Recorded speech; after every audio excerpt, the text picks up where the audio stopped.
Plenary Hall Exit Plan. For guests situated at the rostrum, the nearest exits are at the north and south rostrum. For occupants at the first floor and front rows of the VIP gallery, the north, south, and main entrance exits are available.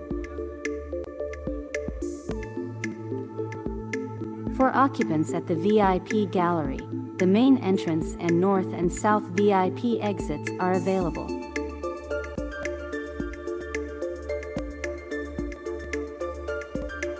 For occupants at the second floor gallery, there are exits available at both sides.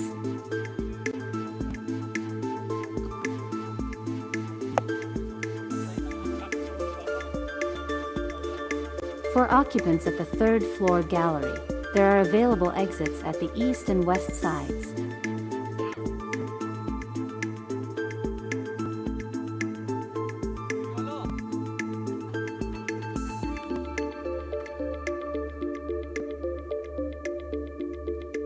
In case of emergency, this is the plenary hall exit plan. For guests situated at the rostrum, the nearest exits are at the north and south rostrum. For occupants at the first floor and front rows of the VIP gallery, the north, south, and main entrance exits are available. For occupants at the VIP gallery, the main entrance and north and south VIP exits are available.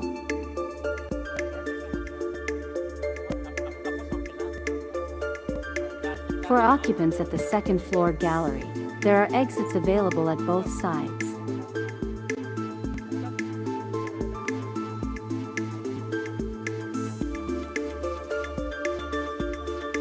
For occupants at the third floor gallery, there are available exits at the east and west sides.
The session's called to order.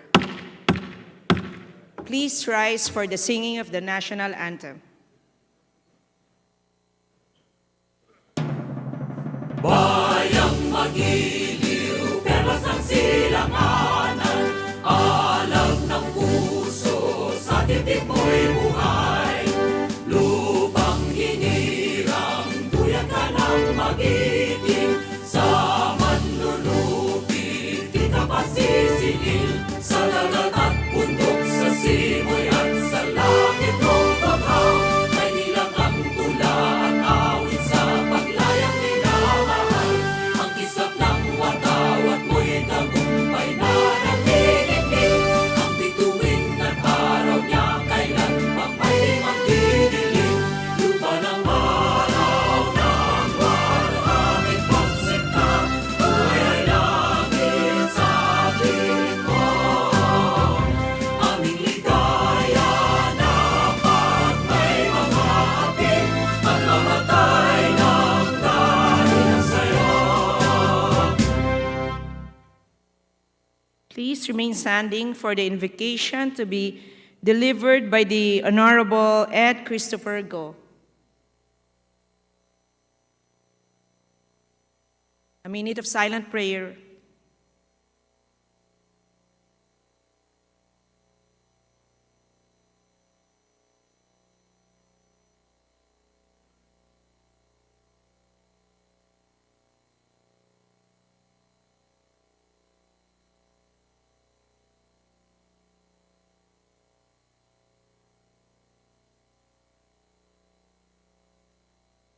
Majority Leader. Madam Speaker, I move that we call the roll of the members. The Secretary General is directed to call the roll of the members. Roll call of members. Honorable Representatives Abalos, Abante, Abunda, Acharon, Asidre, Acop, Adyong, Advincula, Agaraw, Alba, Albano, Almario, Almonte, Alonte, Alvarez Jose, Alvarez Mercedes, Alvarez Pantaleon, Amante, Amatong, Angara, Aquino, Aquino Magsaysay, Arbison, Arenas, Arrogancia, Asistio, Atayde, Omentado, Balindong, Barba, Barbers, Baronda, Barzaga, Baskug, Bautista, Bautista Lim, Benitez, Bernos, Bilyones, Biron, Bolilia, Bondok, Bongalon, Bordado, Bosita, Briones, Brosas, Buhain, Bulot Begtang, Bustos, Cabredo,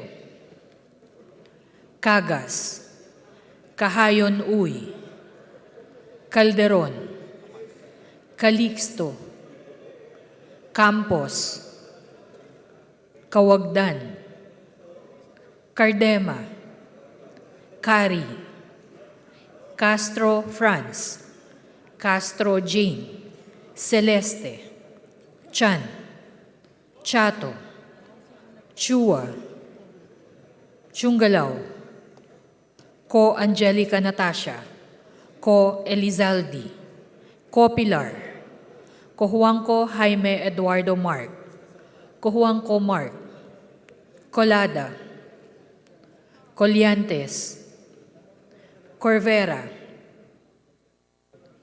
Cruz Ambrosio, Cruz Ricardo, Cua, Quaresma, Dagoo, Dalipe, Dalog, Dayanghirang, Daza, De Jesus, De Venecia, Defensor, Del Mar, De Los Santos, Dimaporo Muhammad Khalid, Dimaporo City Amina, Dionisio, Domingo, Duavit, Duhali, Duterte, D. Faustino Ino, D. Faustino Michael Carlos, D. Ian Paul, Ecleo, Emano, Enverga, Escudero, Espares, Espina, Estrella, Udela, Farinas, Fernandez, Ferrer Antonio, Ferrer Juliet Marie, Flores, Fortes, Frasco, Fresnedi, Fuentebella, Galeyos, Garcia Albert, Garcia Dante, Garcia Jose Arturo, Garcia Maria Angela, Garcia Pablo Jan, Garcia Vincent, Guardiola, Garin, Gasataya, Gato, Goed Christopher, Gomar, Goles, Gomez, Gonzaga, Gonzales Aurelio, Gonzales Neptali, Gonzales Sandro, Goriseta, Guico, Gintu, Gulias, Gutierrez, Haresco, Hataman, Hernandez, Herrera, Horibata, Javier, Co Olga Ara, Co Ricardo, Co Wilton, Konghun, Labad-Labad, Lacson, Lacson Noel, Lagman, Lagon Daphne, Lagon Sani, Lara, Lazatin, Lee, Legarda, Libanan, Lim Kaichong, Loyola, Luistro, Lumayag, Macapagal Arroyo, Maceda, Madrona, Magsino, Malapitan,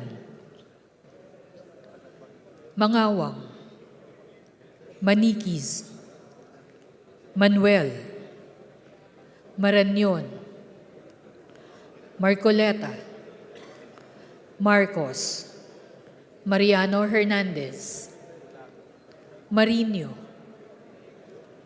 Marquez, Martinez, Mastura, Matibag, Matugas, Mendoza, Mercado, Mercado Revilla, Miguel, Momo, Morden, Nava, Nisay, Nograles Juan Fidel Felipe, Nograles Margarita, Nolasco, Owaminal, Olaso, Olivares, Ongchuan, Ordanes, Ortega, Uano Dizon, Padiernos, Paduano, Paglas, Palma, Panaligan, Pancho, Panotes, Pascual,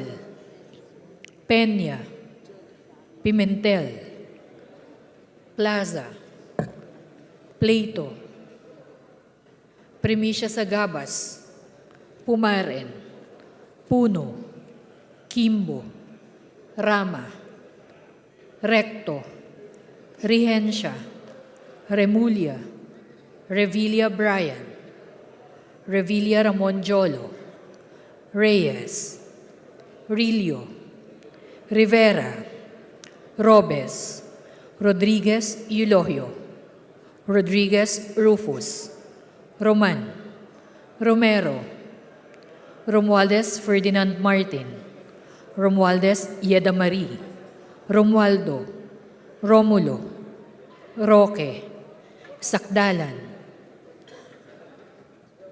Sagarbaria, Sakaluran, Salceda, Sali, Salimbangon, Salo, Salvame, Santos, Saulug, Silverio, Singson Richel, Singson Ronald, Singson Mihan, Solon, Suwan, Swansing Horacio, Swansing Micaela Angela, Suarez, Talyado, Tamayo, Tambunting, Tan Joseph, Tan Keith Micah, Tan Reynolds Michael, Tan Samir, Tan Stephen James, Tan Tambut, Tan Chay, Tan Watko, Tariela, Teodoro, Teves, Tiangco, Tieng, Tolentino,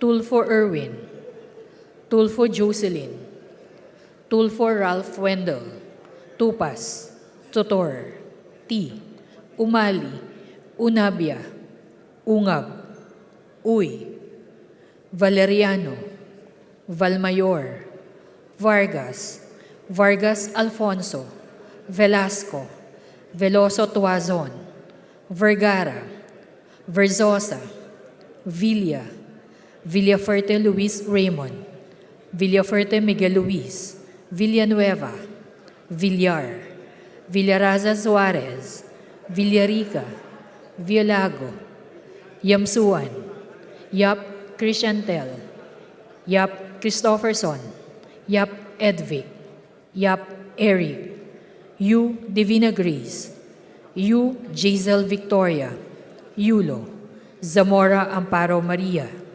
Zamora Maria Carmen, Zamora Isabel Maria, Zubiri.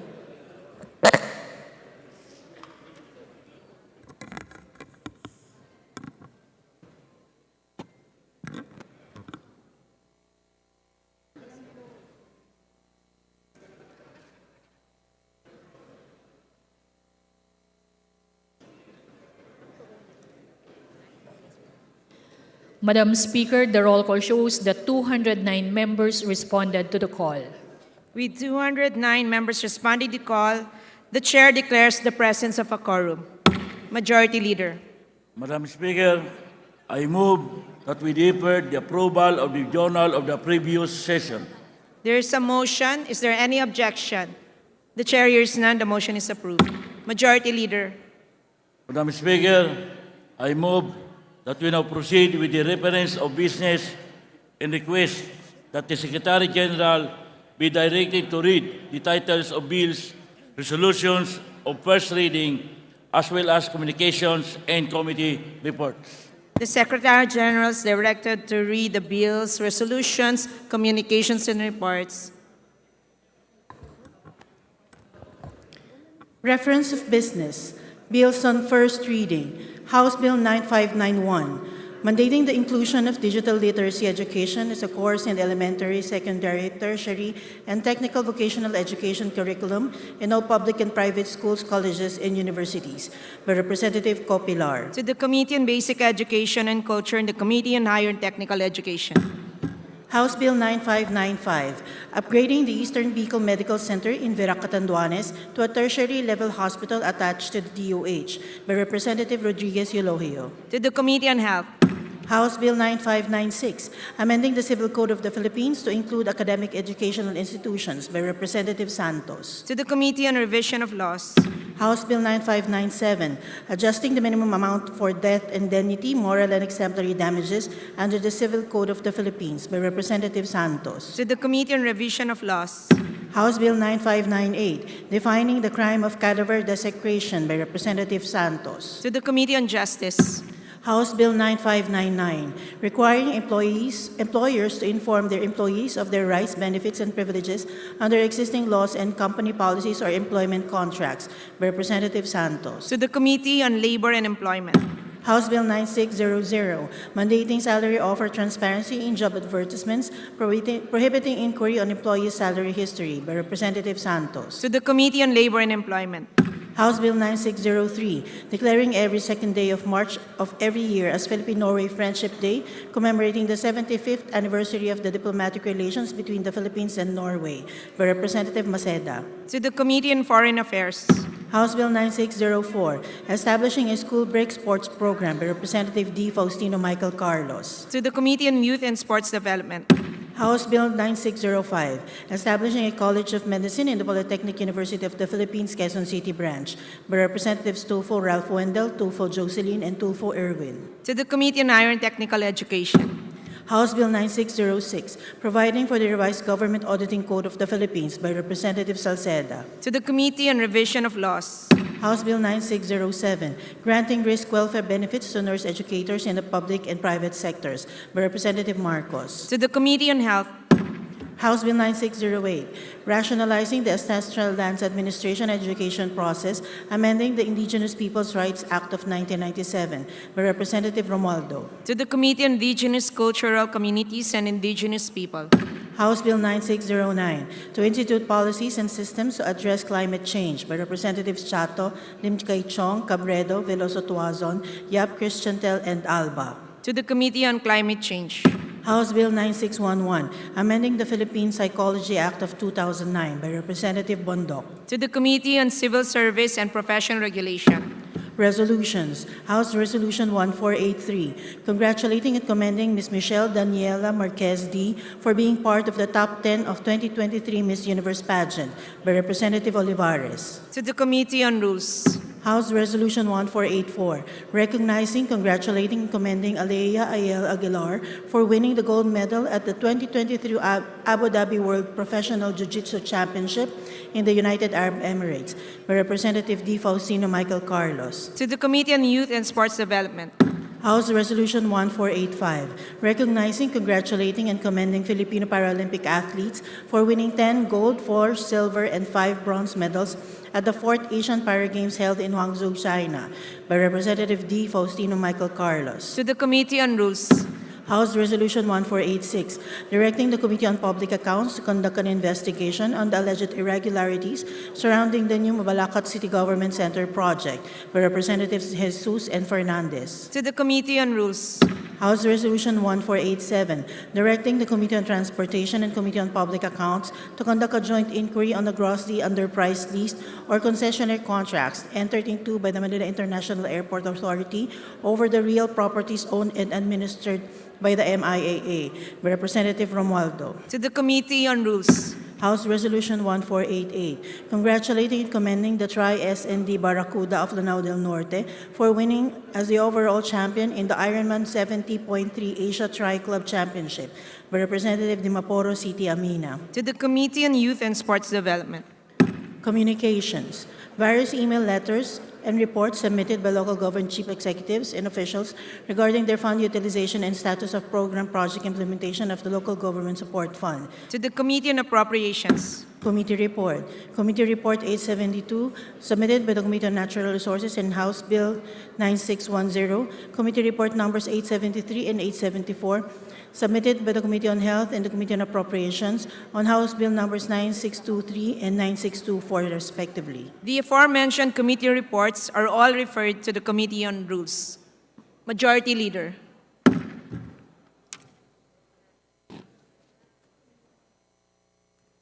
Mr. Speaker, may we request that we recognize the guests of the Honorable Gabriel Bordado Jr.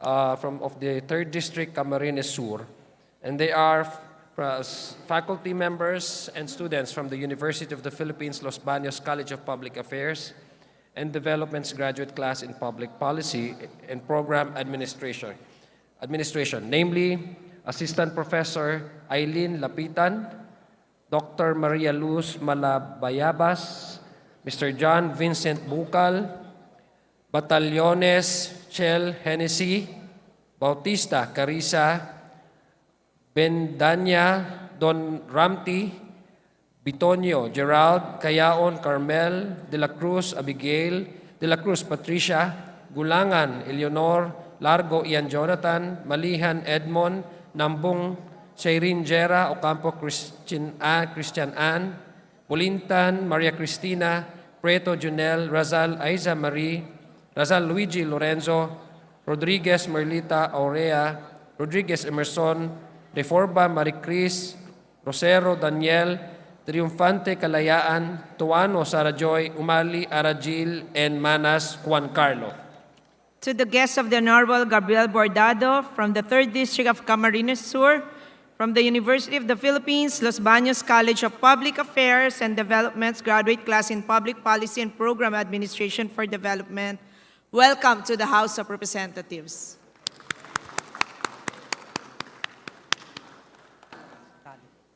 Majority Leader. Madam Speaker, may we also request that we recognize the guest of the lady from the 2nd District of Batangas, Congresswoman Attorney Virgil Jinky Beatrix Luistro, and they are from the LGU of Bawan, Batangas, headed by the Municipal Councilor, Honorable Patricia Nicole Trix Abrahan, and these are the following barangay captains, Madam Speaker. Modesto Di Mayakyak, Cornelio Calalo, Catalina Dalawampo, Arnold Salvacion, Eric Abrahan, Jose Marie Arce, Maria Eloisa Di Matulak, Antonio Cagite, Glenda Manungson, Modesto Ramos, Divino Silang, Irene Ilagan, Asher Di Peseda, Indri De Los Reyes, Anselmo Acuzar, Rodrigo Umali, Randy Bacasa, Maria Judel Abu, Petronilo Manalo, Romeo Calinaw, Filomeno Garibay, Leonardo Ajena, Rodrigo Bintol, Nilo Cruzat, Madam Speaker. To the guests of the Honorable Attorney Jervil Jinky Beatrix R. Luistro from the 2nd District of Batangas, from the Municipality of Bawan, headed by their Municipal Councilor Patricia Nicole Trix Abrahan, welcome to the House of Representatives.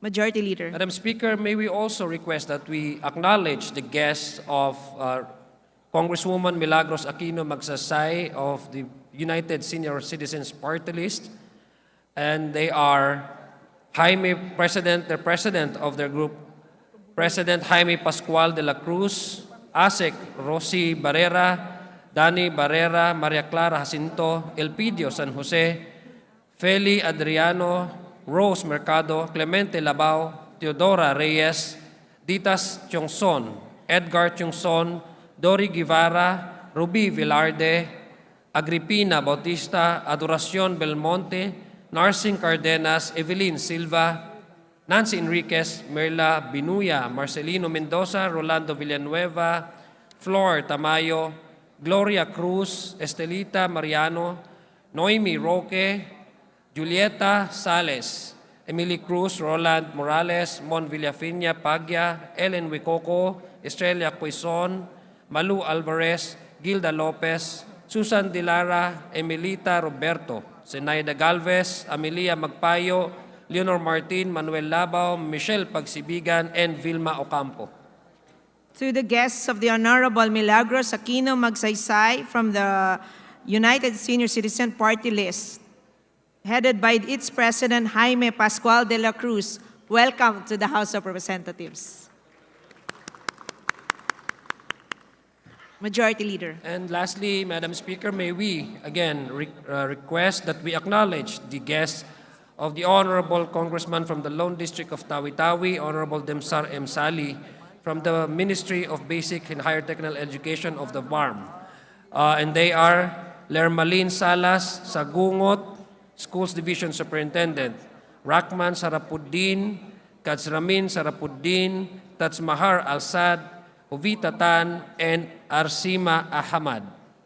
To the guests of the Honorable Dimsar M. Sali from the Lone District of Tawi-Tawi, the officials from the BARM Ministry of Basic Higher and Technical Education, and principals of various schools in the province of Tawi-Tawi, welcome to the House of Representatives.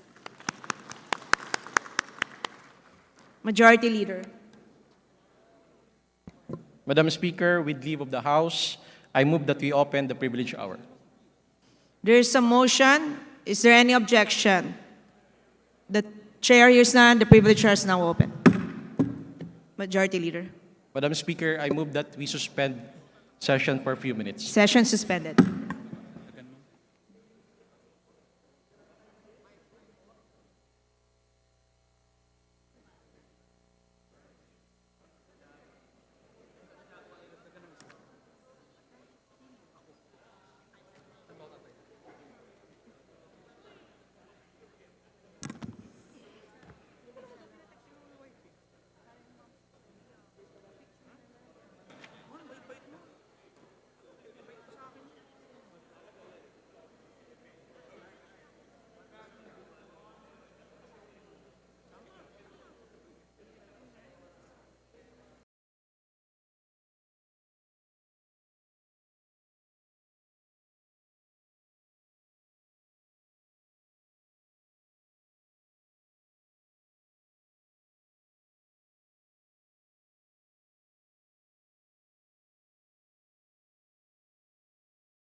Session resumed.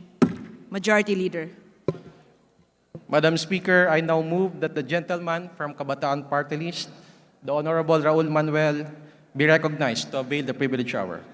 The Honorable Raul Daniel Manuel from the Kabataan Party List is recognized to deliver his privileged speech. Thank you, Madam Speaker. Magandang araw sa ating mga kapwa mambabatas. Kahapon po ay walang pasok sa iba't ibang mga opisina dahil ginunita natin in advance ang Bonifacio Day. Kaya yan po ay magiging paksa natin sa talumpating ito. Hindi matatawaran ang dakilang ambag ni Andres Bonifacio sa kasaysayan ng ating bayan bilang isa sa mga nagtindig at nanguna sa Rebolusyong Katipunan noong 1896 na nagsilbi upang matulak ang ating paglaya mula sa pagiging kolonya ng monarkiya ng Espanya matapos ang halos 300 taon. Marapat lang din dahil dito na taon-taon ay inaalala at pinaparangalan natin siya sa pamamagitan ng paggunita ng araw ni Bonifacio, na sa kasaysayan ay ginugunita sa araw ng kanyang kapanganakan tuwing November 30. Pero ano pa ba ang hihigit na pagparangal kay Bonifacio, kundi ang pagpapatuloy ng kanyang diwa ng paglaban para sa kalayaan at pagmamahal sa bayan.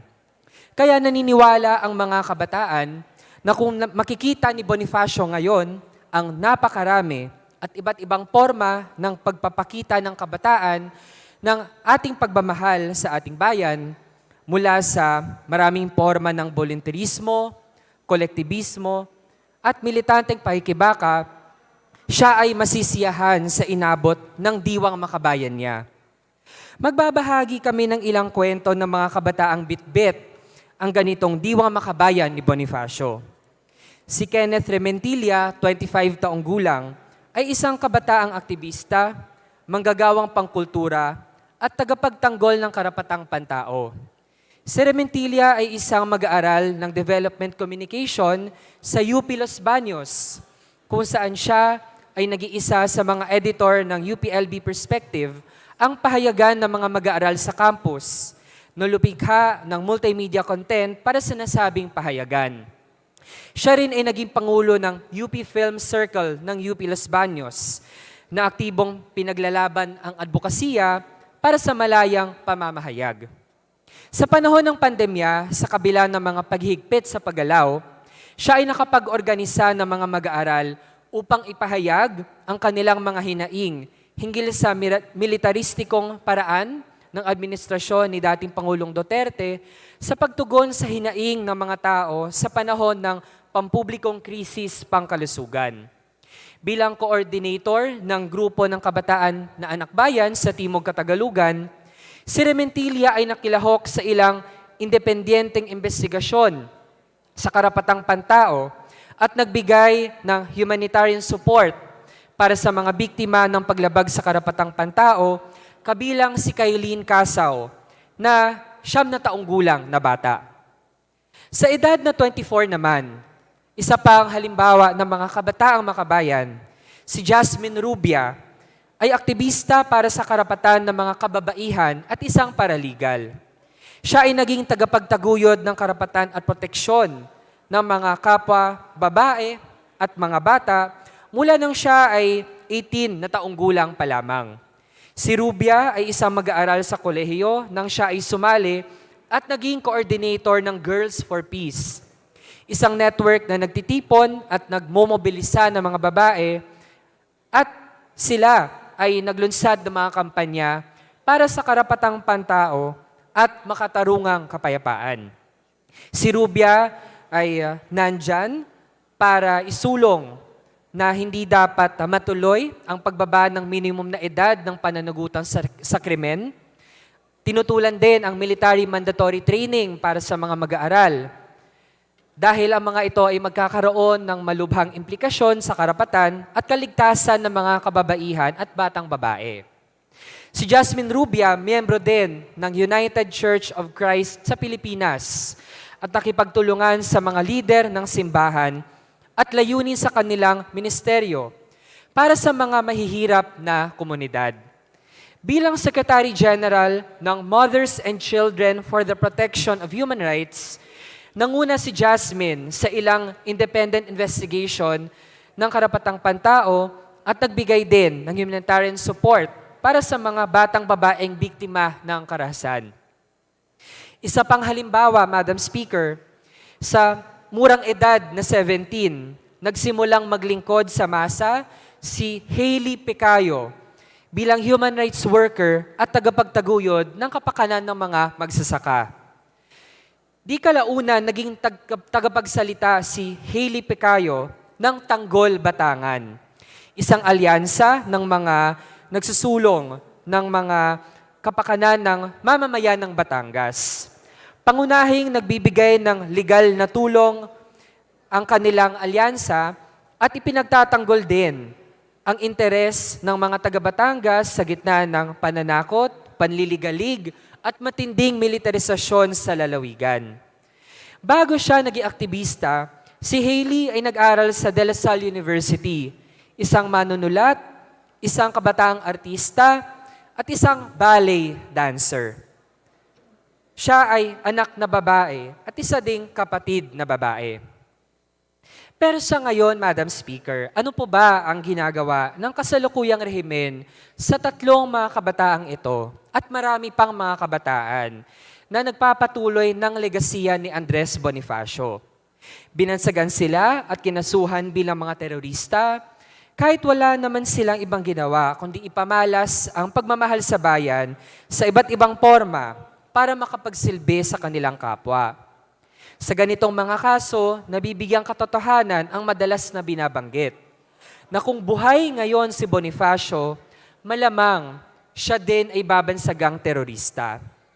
Ngunit ang katotohanan, kapag merong mga ganitong nangyayari, mananaig pa rin kung ano ang para sa mga inaapi.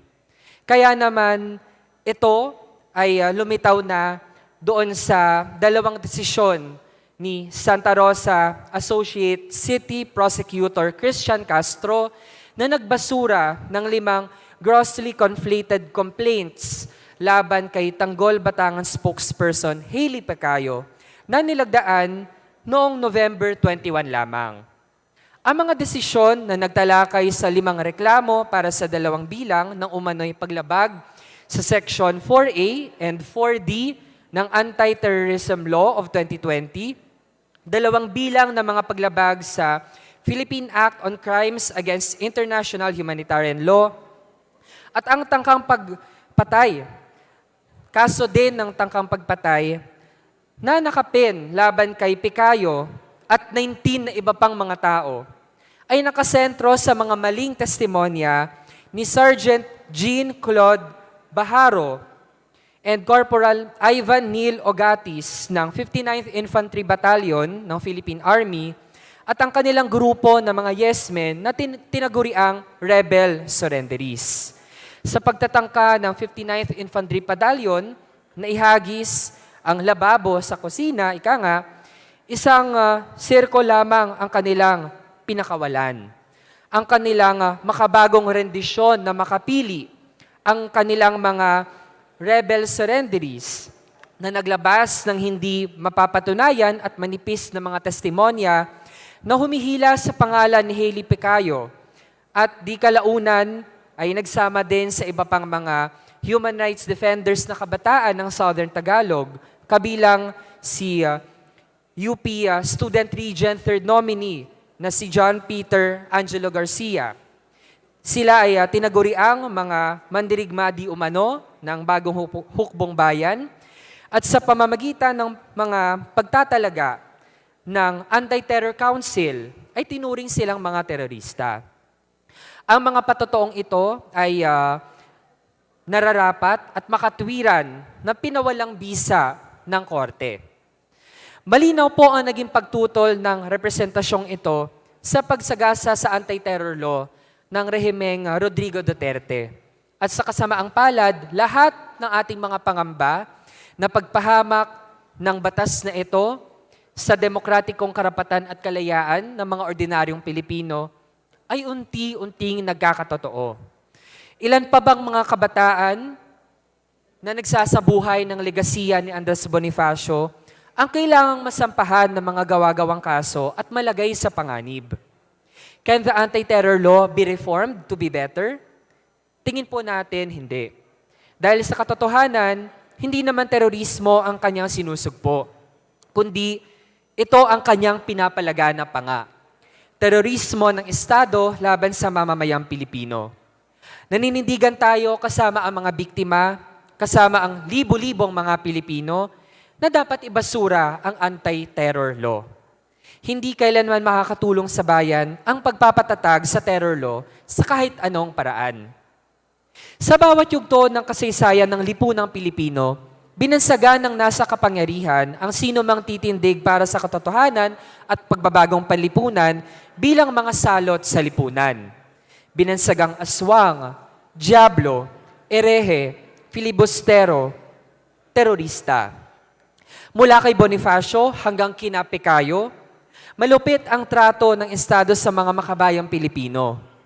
Ngunit sa kabila nito, Madam Speaker, ito ang landas na patuloy na pinipili ng mga kapwa-kabataan dahil nandyan pa rin ang inhustisya, katiwalian, kahirapan at iba pang suliranin sa bayan.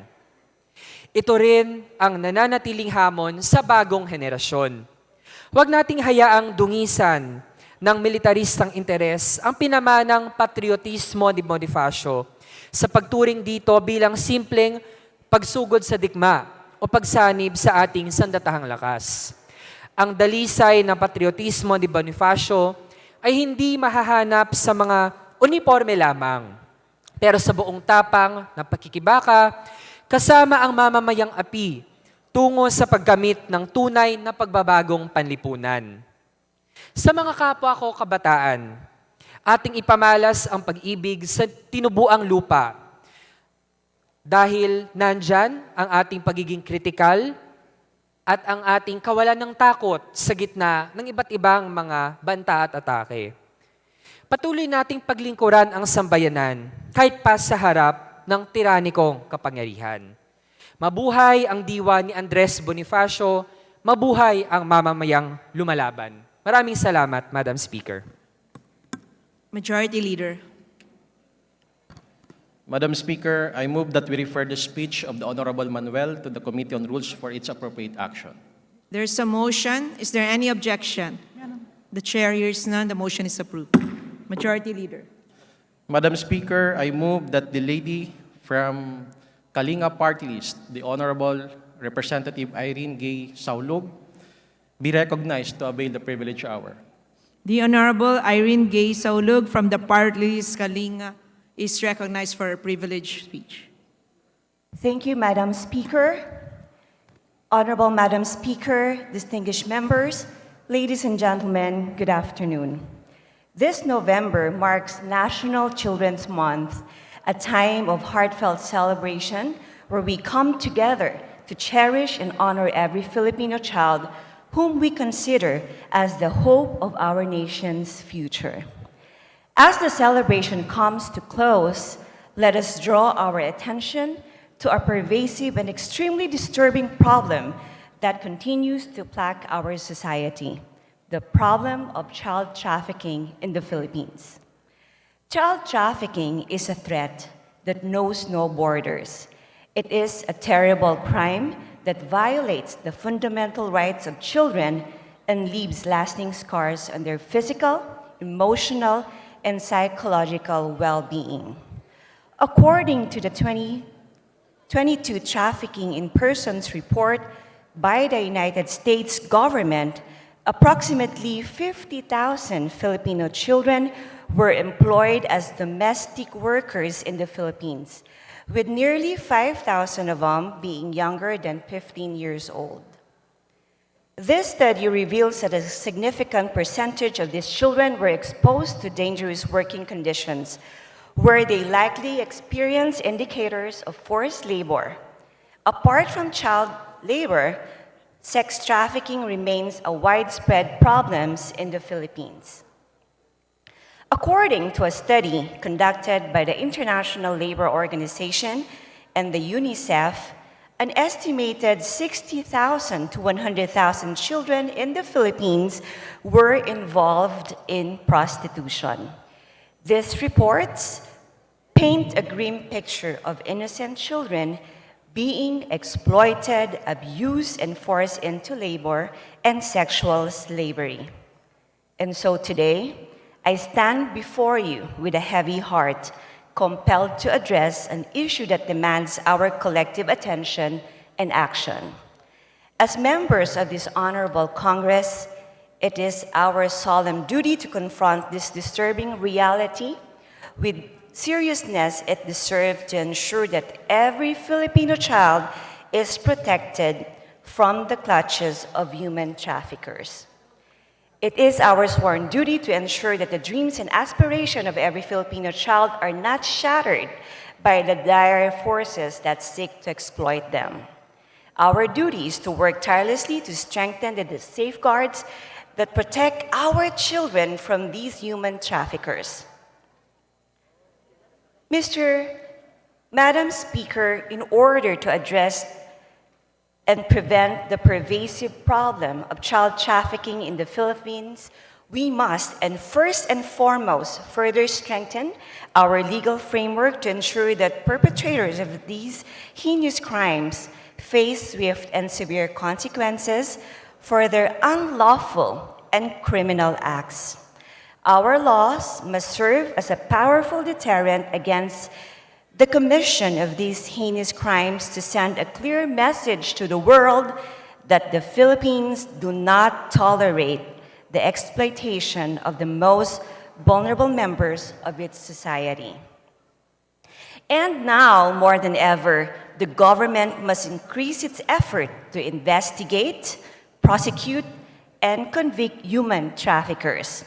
Secondly, Madam Speaker, we must strengthen the mechanism for the immediate rescue, rehabilitation, and integration of child victims in our society. We must continue to provide and support the relevant government agencies that offer specialized care for victims of human trafficking. For example, the Council for the Welfare of Children, an attached agency of the DSWD, operates a helpline addressing a diverse range of children's concern.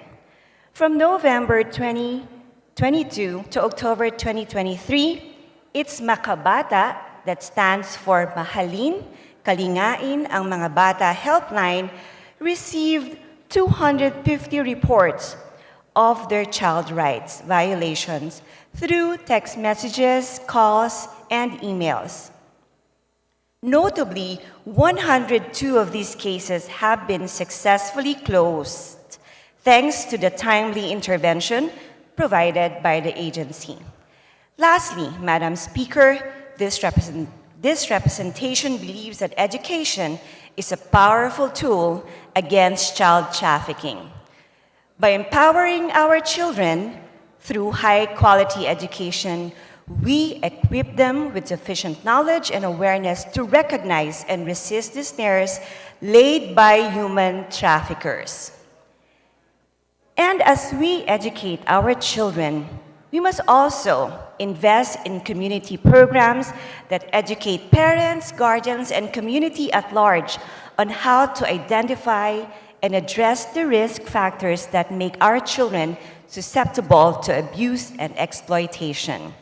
We must continue to support public awareness campaigns aimed of educating communities about human trafficking, encouraging proactive involvement in reporting and prevention.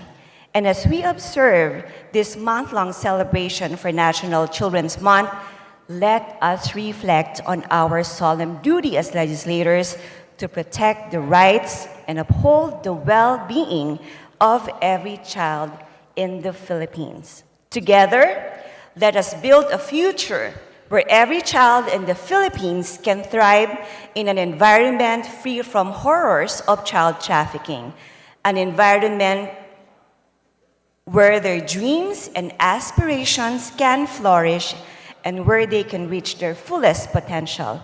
Muli po, maraming salamat po at mabuhay ang bawat batang Pilipino. Majority Leader. Madam Speaker, I move that we refer the speech of the Honorable Saulug to the Committee on Rules for its appropriate action. There is a motion. Is there any objection? The chair hears none. The motion is approved. Majority Leader. Madam Speaker, I move that we terminate the privilege hour. There's a motion to terminate the privilege hour. Is there any objection? The chair hears none. The motion is approved. Majority Leader. Madam Speaker, may we respectfully request that we acknowledge the following guests of the Honorable Rosemary Conejos Panotes, namely Neo Tugado, Jude Tugado, Philip Tugado, Malcolm Maestrado, Stephen Maestrado, and Dayad Maestrado. To the guests of the Honorable Rosemary Conejos Panotes from the 2nd District of Camarines Norte, welcome to the House of Representatives. Majority Leader. Also, Madam Speaker, may we respectfully request that we acknowledge the following guests of the Honorable Irene F. Saulug of Kalinga Party List, namely Mr. Martin Cesar Hermosilla, Research and Planning Consultant Cardona Rizal, and Maria Sherry M. Hermosilla, Assistant Admin Cardona Rizal. To the guests of the Honorable Irene Saulug from the Kalinga Party List, welcome to the House of Representatives. Majority Leader. Lastly, Madam Speaker, may I respectfully request that we acknowledge the guest of Congressman Ramon C. Nolasco, representative from the 1st District of Province of Cagayan. They are the elected barangay officials from the municipality of Gataran, Province of Cagayan, namely Barangay Captain Leo F. Lacerona, Barangay Captain Von Brian Ong, Barangay Captain Abraham R. Agnier, and Barangay Captain Virgilio Domingo. To the guests of the Honorable Ramon Nolasco from the 1st District of the Province of Cagayan, welcome to the House of Representatives. Majority Leader. Finally, Madam Speaker, again, may we respectfully request that we acknowledge the guests of the Honorable Michael Romero, namely Mr. John Vince Lagman Andrabado, Mrs. Marie Jennifer Lagman Andrabado, and Mr. Volmer Andrabado. To the guests of the Honorable Michael Romero from the One Pacman Party List, welcome to the House of Representatives. Majority Leader. Madam Speaker, considering that copies of Journal Number 33 dated November 20, 2023, Journal Number 34 dated November 21, 2023, and Journal Number 35 dated November 22, 23 were already distributed to the members, I move to dispense the reading of the said journal. So move, Madam Chair. There's a motion to dispense with the reading of the aforementioned journals. Is there any objections? The chair hears none. The motion is approved. Majority Leader. Madam Speaker, I move that we approve Journal Number 33 dated November 20, 2023, Journal Number 34 dated November 21, 2023, and Journal Number 35 dated November 22, 2023. There is a motion to approve the said journals. Is there any objections? The chair hears none. The motion is carried. Journal Number 33 dated November 20, 2023, Journal Number 34 dated November 21, 2023, and Journal Number 35 dated November 22, 2023 are hereby approved. Majority Leader. Madam Speaker, in accordance with our rules governing inquiries and aid of legislation, I move that we refer the following House resolutions to the appropriate committees. House Resolution 1470 to the Committee on Banks and Financial Intermediaries. House Resolution 1471 to the Committee on Public Order and Safety. House Resolution number 1473 to the Committee on Energy, and House Resolution 1479 to the Committee on Suffrage and Electoral Reforms. I so move, Madam Speaker. There is a motion to refer the aforementioned House resolutions to the appropriate committees. Is there an objection? The chair hears none. The motion is approved. Majority Leader. Madam Speaker, pursuant to our rules governing inquiries and aid of legislation, I move that we refer the following speeches to the appropriate committees. The speech of Representative Ko delivered on November 20, 2023 to the Committee on Welfare of Children. The speech of Representative Acheron delivered on November 20, 2023 to the Committee on Disaster Resilience. The speech of Representative Manuel delivered on November 20, 2023 to the Committees on Basic Education and Culture and Higher and Technical Education. The speech of Representative Kahayon Uy delivered on November 21, 2023 to the Committee on Welfare of Children. The speech of Representative Brosas delivered on November 21, 2023 to the Committee on Women and Gender Equality. And the speech of Representative Castro delivered on November 2021, 2023 to the Committee on Foreign Affairs. There's a motion to refer the following speeches to the appropriate committees. Is there any objection? The chair hears none. The motion is approved. Majority Leader. Madam Speaker, I move to include additional co-authors to House Bill numbers 9571, 9587, 9588, as contained in the list to be submitted by the Committee on Rules. There is a motion to include additional co-authors to House Bills numbers 9571, 9587, and 9588. Is there any objection? The chair hears none. The motion is approved. Majority Leader. Madam Speaker, may we respectfully request that we acknowledge the guest of the Honorable Ron Salo, Chairperson of the Committee on Overseas Worker Affairs. The guests are the following: Mr. Torre Henriksen, Attorney Iris Bagilat, Mr. Gengower Ates, Captain Ronald Enrile, Mr. Michael Sandaluk, Captain Niraj Dingra, Chief Engineer Jesse Rex Martin, Mr. Per Selmer Olsen, Mr. Josephus Mes, Captain Krishna Mundat, Mr. Michael Estaniel, Mr. Jose Albarcato, Mr. Erickson Marquez, Captain Juanito Salvatera, Captain Genechi Osaka, Captain Kenji Hongan, Captain Emmanuel Reggio, Attorney Jesus P. Sale Jr., and Attorney Emmanuel E. Partido. To the guests of the Honorable Ron Salo, the Chairperson of the Committee on Overseas Workers Affairs, welcome to the House of Representatives. Majority Leader. Madam Speaker, I move that we suspend session for a few minutes. Session suspended.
Session resumed. Majority Leader.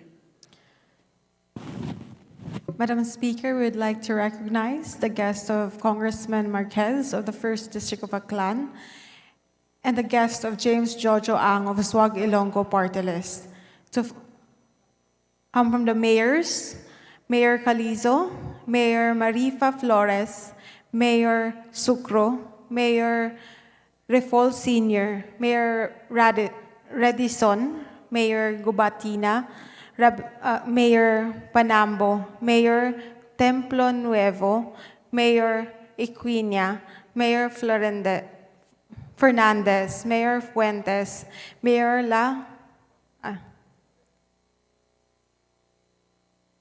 Mayor Labindao, Mayor Fala Santella, and Secretary Patron, Secretary Alag, Secretary Quimpo, Secretary Radisson, and Secretary Erwin Equina.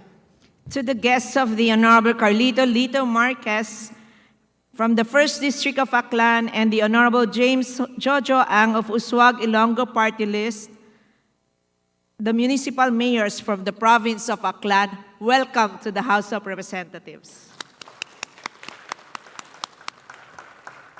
Majority Leader. Madam Speaker, we suspend session for a few minutes. Session suspended.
Session resumed.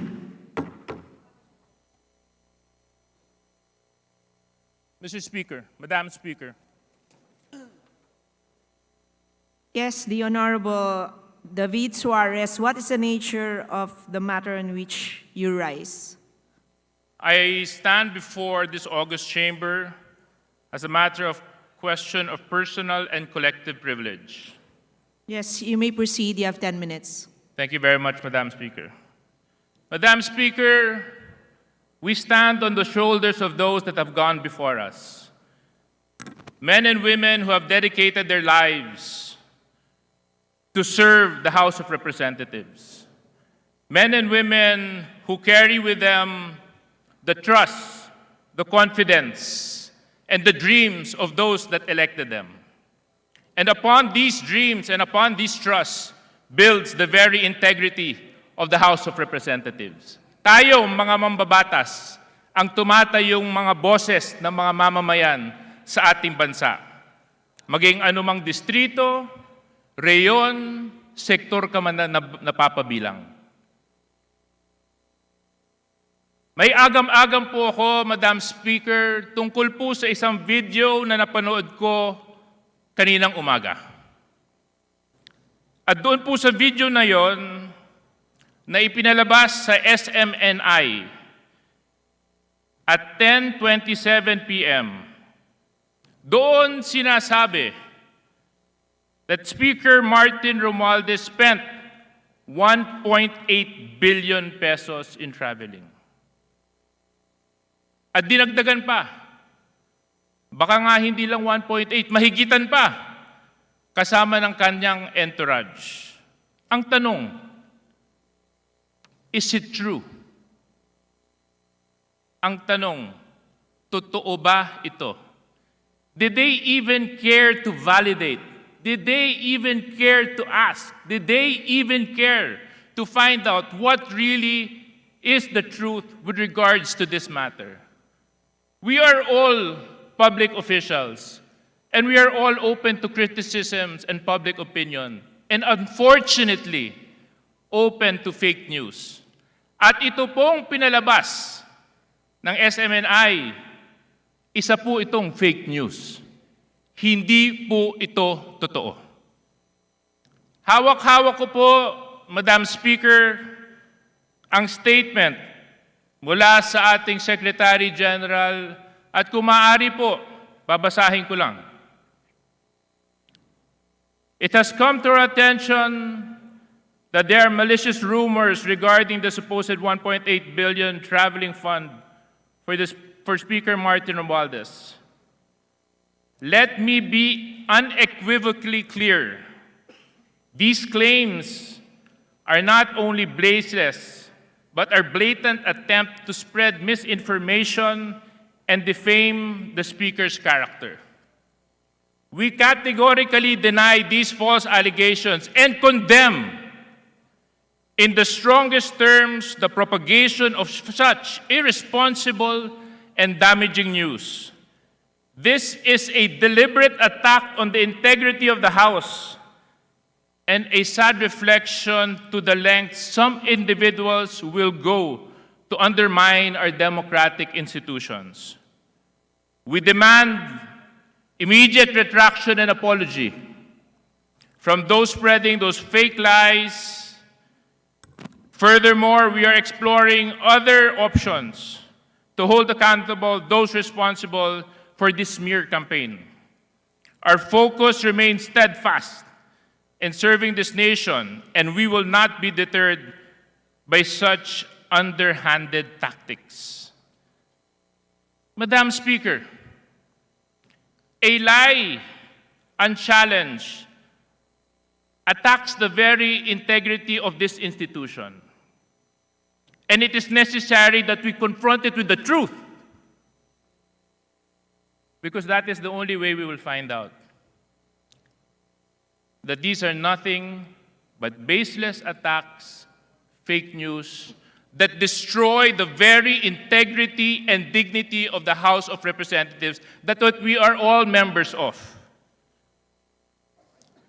So as I rise now, Madam Speaker, on a matter of personal and collective privilege, in the spirit of transparency and accountability, I humbly request this august chamber to direct the Committee on Legislative Franchises in the exercise of its inherent oversight function to investigate this matter immediately and other similar measures pending with the committee, including this personal and collective privilege.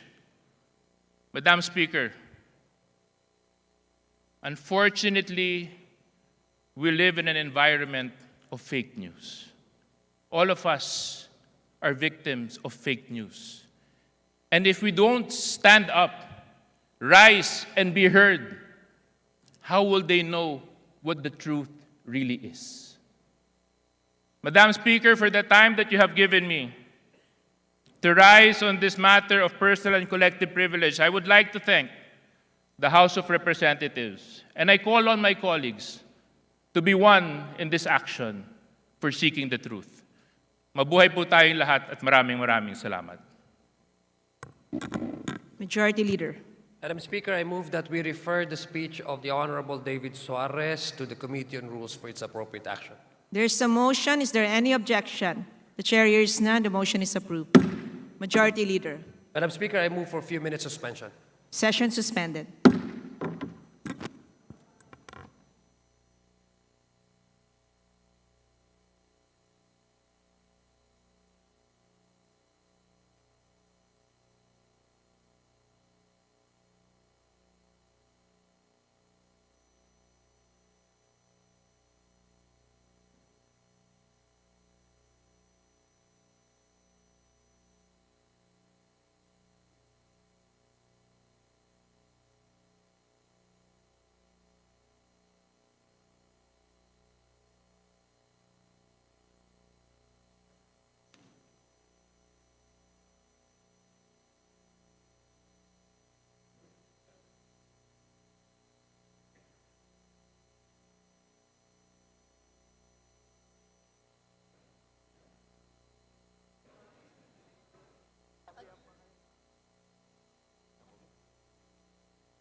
Session resumed.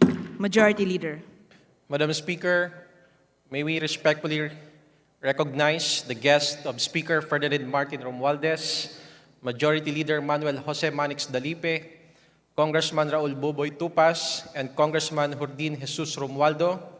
The guests, namely FCMS Feliciano M. Lasso, MCPO Jose Marie Lucero, CMS LV Estilo, SMS Ronaldo A. De Leon, SMS Felipe Bautista Jr., and SMS Marlon C. Manlongan. To the guests of Speaker Martin Romualdez, Majority Leader Manix Dalipe, the Honorable Tupas, and the Honorable Romualdo, our guests from the Office of the AFP Sergeant Major, welcome to the House of Representatives.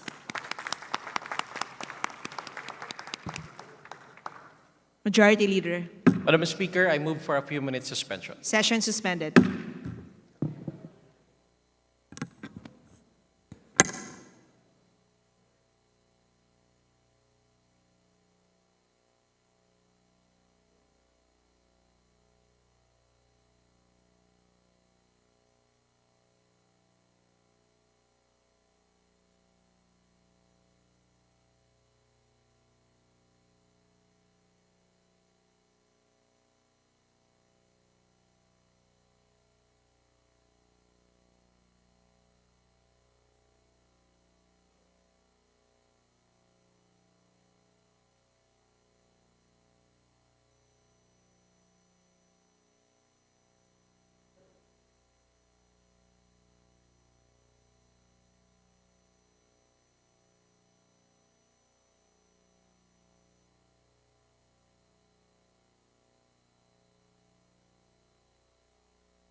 Session resume.